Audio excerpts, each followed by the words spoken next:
உறவுகளுக்கு அன்பு வணக்கம். இன்றைக்கு நாம் நம் காணொளியில் பார்க்க இருக்கும் தலைப்பு தமிழில் வர்க்க எழுத்துக்களான லகர, ழகர, ழகர மற்றும் நகர, நகர, நகர என்ற வர்க்க எழுத்துக்களுக்கு இடையே ஏற்படும் சிக்கலை எவ்வாறு தவிர்க்கலாம் என்பதை குறித்தும், மொழித்திறன் வளர்ச்சியை எவ்வாறு மேம்படுத்தலாம் என்பது குறித்தும், அடுத்து அந்த மொழியின் மீதான ஆர்வத்தை எப்படி தூண்டலாம் என்பதை குறித்த காணொளியாகத்தான் இன்றைய காணொளி இருக்க போகுது. வாங்க காணொளிக்குள்ள போகலாம். முதலில் இந்த வர்க்க எழுத்துக்களான நான் முன்னரே குறிப்பிட்டது போன்ற இந்த லகரங்கள் மற்றும் நகரங்கள், ரகர, ரகர, இந்த மூன்று இன வர்க்க எழுத்துக்களுக்கு இடையே இருக்கக்கூடிய சிக்கலை நான் இந்த படத்தின் வழியாகத்தான் விளக்கலாம் என்று ஆசைப்படுகிறேன். முதலில் ஒவ்வொன்றாக பார்த்து விடலாம். இந்த நகர, நகர மற்றும் நகரம், இதுக்கு முதல்ல இந்த எழுத்துக்களின் அமைவிடம் எங்க இருக்குது அப்படின்னு தெரிஞ்சுக்கிறதுக்கு முன்னாடி இதற்கான பெயர் அடையாளங்களை நாம் தெரிந்து வைத்திருத்தல் வேண்டும். பொதுவாகவே மாணவர்கள் மத்தியில் இந்த நகர நகரங்களை குறித்து கேட்டால் எழுதுகின்ற பொழுது என்ன நாப்பா போடுவீங்க அப்படின்னு கேட்டா 2 சுழினா, 3 சுழினா, காக்கானா, இப்படியான பதில்களை தான் நாம் பார்க்கிறோம். அந்த பெயர் அடிப்படையிலே முதலில் நம்மிடையே, தமிழ் ஆர்வலர்களிடையே, தமிழ் கற்கக்கூடிய மாணவர்களிடையேயும் ஒரு மாற்றம் நிச்சயம் வேண்டும். என்ன அந்த மாற்றம் அப்படின்னு கேட்டீங்கன்னா, இந்த 3 நகரங்களுக்கும் ஒரே ஓசை உடைய நகரங்கள் 3 இருக்குது இல்லைங்களா, அதை தான் நம்ம வர்க்க எழுத்துக்கள்னு சொல்றோம். அந்த 3க்குமான பெயர் அடையாளத்தை முதல்ல தெரிஞ்சுக்கலாம். இப்ப இந்த 3 சுழி நா என்று சொல்லக்கூடிய இந்த நகரத்துக்கு என்ன பேர் அப்படின்னு கேட்டீங்கன்னா, தன்னகர நா அப்படின்னு சொல்லுவோம். இந்த நகரத்துக்கு, அதாவது நம்ம பாசையில என்ன சொல்றோம், 2 சுழி நான்னு சொல்றோம். இதுக்கு என்ன ரகரம் அப்படின்னு கேட்டீங்கன்னா ரென்னகரனா அப்படின்னு சொல்லுவோம். இந்த நகரம் 3வது இடம் பெற்றிருக்கக்கூடிய இந்த நகரத்துக்கு என்ன அடையாளம், பெயர் அடையாளம்னு கேட்டீங்கன்னா தன்னகரனா அப்படின்னு சொல்லுவோம். இதை எப்படி சொல்றோம் அப்படின்னு கேட்டீங்கன்னா, நம்மளுடைய மெய்யெழுத்துக்களின் வரிசைப்படி பார்க்கும்போது கா, ங, சா, ஞ எல்லாம் சொல்றோம் இல்லைங்களா, அந்த மெய்யெழுத்துக்களினுடைய வரிசையில தகரத்தை அடுத்து இந்த நகரம் அமைந்திருக்கும் எழுத்துக்களின் அமைவிடத்துல. அப்ப அதற்கு பெயர் தன்னகரனான்னு சொல்றோம். அதே போல இந்த நகரத்தை 2 சுழி என்று சொல்லக்கூடிய இந்த நகரத்தை ஏன் நம்ம ரென்னகரனான்னு சொல்றோம்னா, அதாவது மெய்யெழுத்துக்களினுடைய வரிசையில பாத்தீங்கன்னா ரகரத்தை அடுத்து இந்த நகரம் இருக்கும், அதனால அதை ரென்னகரனான்னு சொல்றோம். அதே போல தகரத்தை அடுத்து இந்த நகரம் இருக்கும், அதனால இதை தன்னகரனான்னு சொல்றோம்.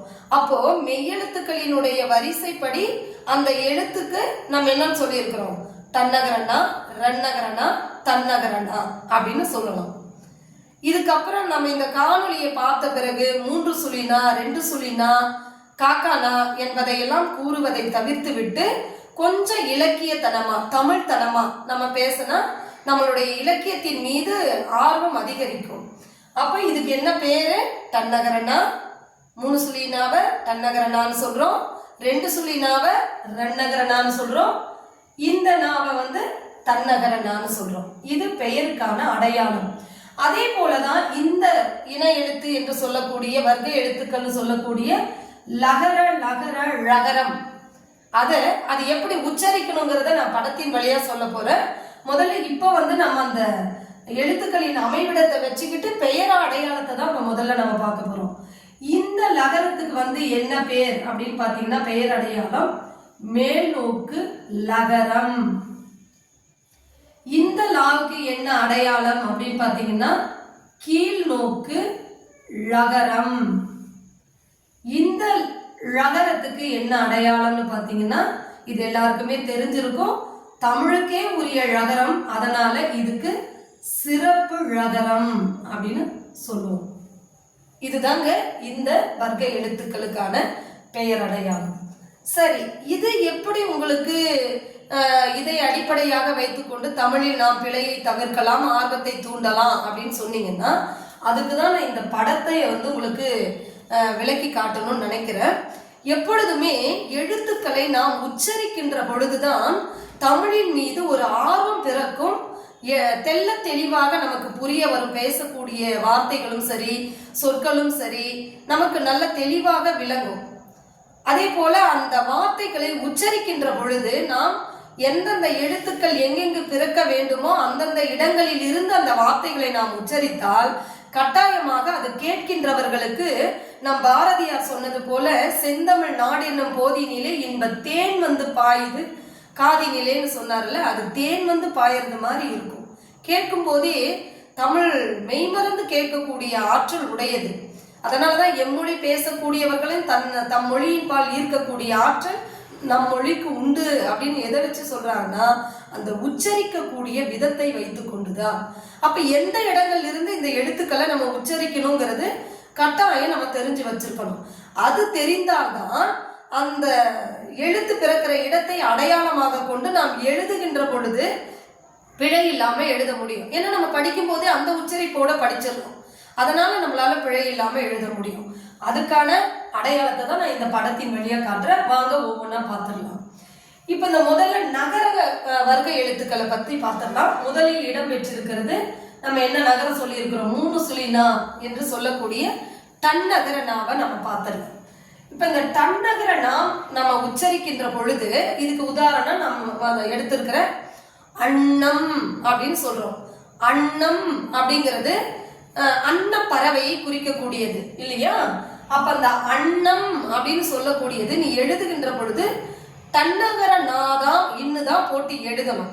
அது எப்படி நம்ம அடையாளம் வச்சுக்கணும்னா அதை வாசிக்கின்ற பொழுதே அந்த தன்னகர இன்ன நம்ம அந்த அடிப்படையில வாசித்து வைத்திருக்க வேண்டும். அப்ப அந்த இன்ன நம்ம எப்படி வாசிக்கணும்? இப்ப அதை உச்சரிக்கின்ற பொழுது நம்மளுடைய நாக்கினுடைய நுனியானது இங்க பாருங்க எந்த அளவிற்கு உள்நோக்கி மடிச்சு அன்னத்தை வருட முடியுமோ அந்த அளவுக்கு நாக்க மடிக்கணும்.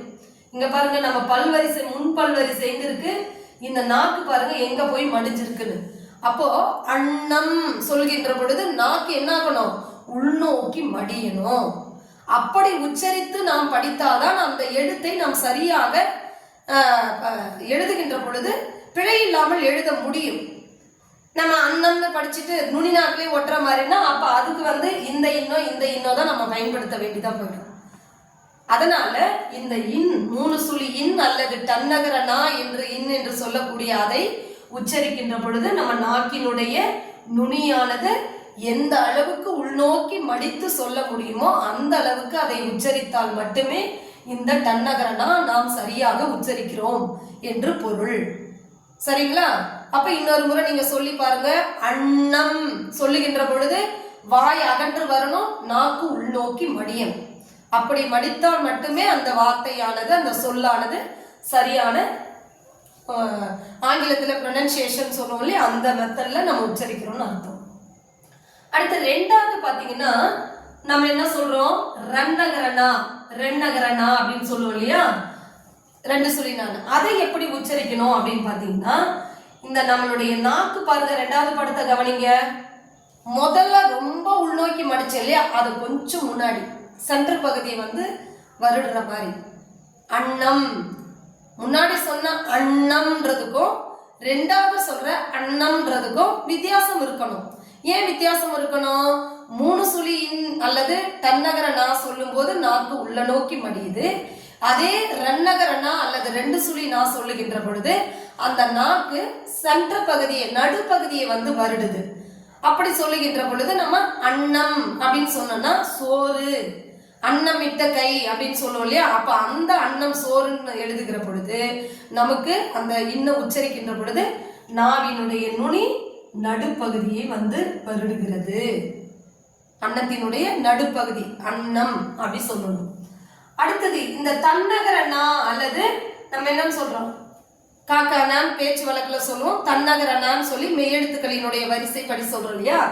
அந்த தன்னகர நாவை நம்ம எப்படி உச்சரிக்கணும் அப்படின்னு பாத்தீங்கன்னா இந்த நாக்கினுடைய நுனியானது முன் பல்வரிசை இருக்குது இல்லையா, அந்த முன்னாடி பல்லுக்கு அடிப்பகுதி பொருந்தினாலே போதும். நாவினுடைய நுனி முன் பல்வரிசையின் அடிப்பகுதியில் பொருந்தினா இந்த தன்னகர இன்னானது நம்மால் உச்சரிக்க முடியும். முன்னீர், முன்னீர். பாருங்க, அன்னம், அன்னம், முன்னீர். அப்போ இப்படி நாம் உச்சரிக்கின்ற பொழுது கட்டாயம் நம்ம வாசிக்கின்ற பொழுதே இந்த அடையாளத்தில் வாசித்து வைத்துக் கொண்டால் எழுதுகின்ற பொழுது கட்டாயம் பிழையை நாம் தவிர்த்து விடலாம். இதே முறைதான் நம்ம லகர, ழகர, லகர இந்த மூன்றுக்குமான பயிற்சி. அதையும் பார்த்துடலாம் வாங்க. இப்ப நம்ம முதல்ல மேல் நோக்கு லகரம். மேல் நோக்கு லகரத்துக்கு நான் எடுத்துக்காட்டு என்ன எடுத்திருக்கிறேன்? அலகு அப்படின்னு எடுத்திருக்கிறேன். இதுக்கு இந்த மேல் நோக்கு லகரம், நான் ஏன் மேல் நோக்கு லகரம் இதுக்கு பேர் வந்துச்சுன்னு முன்னாடியே சொன்னேன். இதனுடைய நுனி பாருங்க மேல நோக்கி போயிருக்கு. இனிமே நம்ம லட்டுலா, பள்ளிலா அப்படிங்கிறதெல்லாம் சொல்றதை தவிர்த்துட்டு கொஞ்சம் இலக்கியத்தனமா பேசலாம். இந்த மேல் நோக்கு லகரம் பார்த்தீங்கன்னா பாருங்க மேல நோக்கி போயிருக்கு, அதனால அது மேல் நோக்கு லகரம்னு சொல்றோம். இந்த லகரம் உச்சரிக்கின்ற பொழுது நாக்கு பாருங்க எங்க இருக்குதுன்றது இந்த படத்தை கவனிங்க. நாவானது பாருங்க இதே மேல் பல் வரிசையினுடைய நுனி பகுதியை பொருந்துது. அழகு, அழகு, அழகு சொல்றதில்ல. இதை சொல்லும் போது என்ன சொல்லணும்? நம்ம மூணுத்துக்குமே ஒரே மாதிரியான உச்சரிப்பை தான் கொடுக்குறோம். இந்த அழகு சொல்றதுக்கு கூட நம்ம இந்த லகரத்தை தான் பயன்படுத்திக்கிட்டு இருக்கோம், தவறு. அப்ப நம்ம லா எங்க சொல்லணும், ழா எங்க சொல்லணும், ழா எங்க சொல்லணுங்கிறதுல நாக்குல தான் நமக்கு என்ன இருக்குது, மாற்றங்களே இருக்குது. அப்ப அந்த நாக்கை தான் நீங்க இந்த படத்துல கவனிக்கணும். இப்ப பாருங்க, இந்த மேல்நோக்கு லகரத்துக்கு நாவினுடைய நுனி முன் பல்வரிசையினுடைய அடிப்பகுதியை பொருந்தது. அழகு அப்படின்னு சொல்றோம். யூனிட்னு ஆங்கிலத்துல சொல்லுவோம் இல்லையா, அதுக்கு நம்ம என்ன அழகுன்னு சொல்லி தமிழ்ல சொல்றோம். அதை உச்சரிக்கின்ற பொழுது நாக்கு லேச அந்த மேல் பல்வரிசையினுடைய அடிப்பகுதியை பொருந்துனா போதும். அடுத்தது பாருங்க, கீழ் நோக்கு லகரம் என்று சொல்லக்கூடிய பல்லிலா அப்படின்னு சொல்லுவோம் இல்லையா, அந்த லகரத்தை உச்சரிக்கின்ற பொழுது இந்த நாக்கினுடைய நுனி பாருங்க எங்க இருக்குது, நடுப்பகுதியில பொருந்தி இருக்குது.